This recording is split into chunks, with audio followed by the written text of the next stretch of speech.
Well, hello everybody, it's Paul here and I'm speaking to you today from my study at home in Thorburn Square. It's a shame we can't actually have proper assemblies and be together, but our class assemblies on the video are really the next best thing. So we're here today to think a little bit about the theme that's been going on for a few days now of heroes of faith. And to help us to think about the hero we've got today, I've got a few things to show you. And I want you to try and guess. Maybe you could see in your head, so don't get your teachers to feedback, but just think a little bit about who our hero of faith might be today. Let me show you these first few things. I've got here, first of all, I've got a fish. It's just a paper one, not a real one, but I've got a fish. Okay, that's our first thing.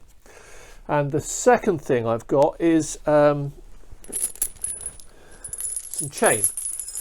I've got some chain here. So what might that be? Who might that be, I wonder? The third thing I've got is I've got a rock, a big heavy rock.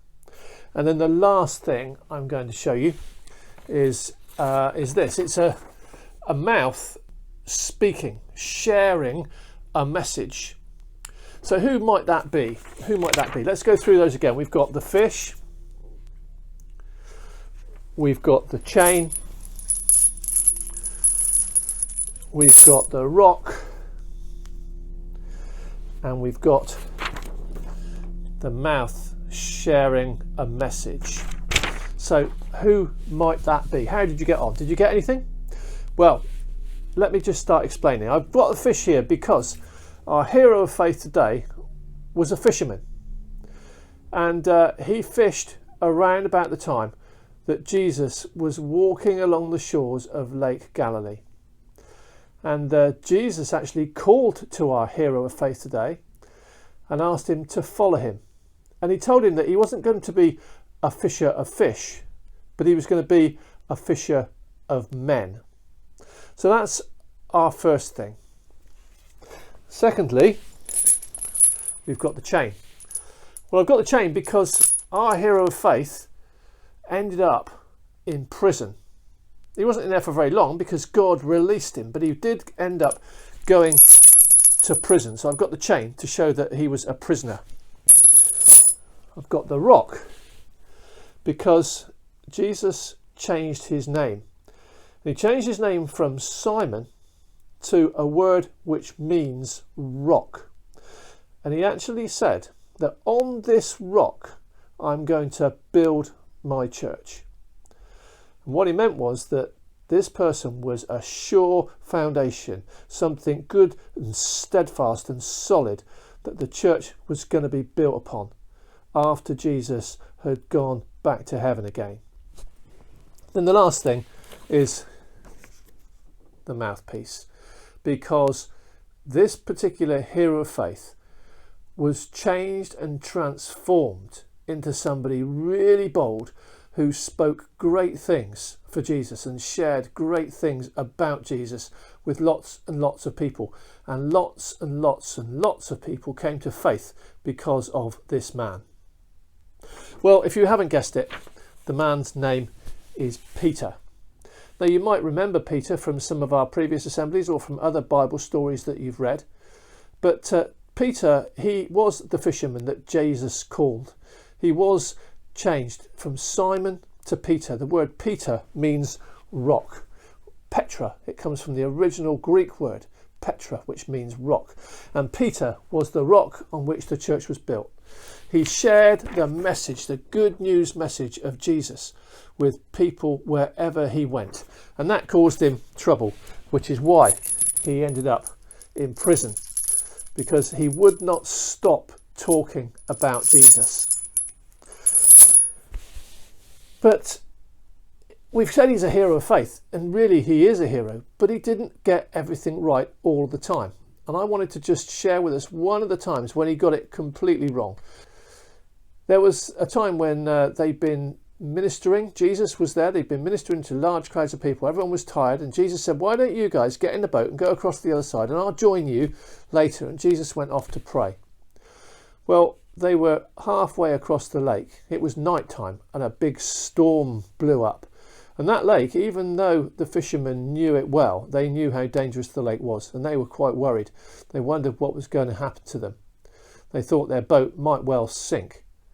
And then suddenly, out of the gloom from the storm, they saw a figure walking towards them.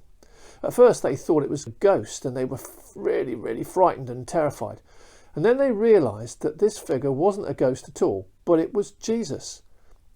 And Peter called out to Jesus from the boat and he said, "Lord, if that's you, tell me to get out of the boat and to walk towards you on the water."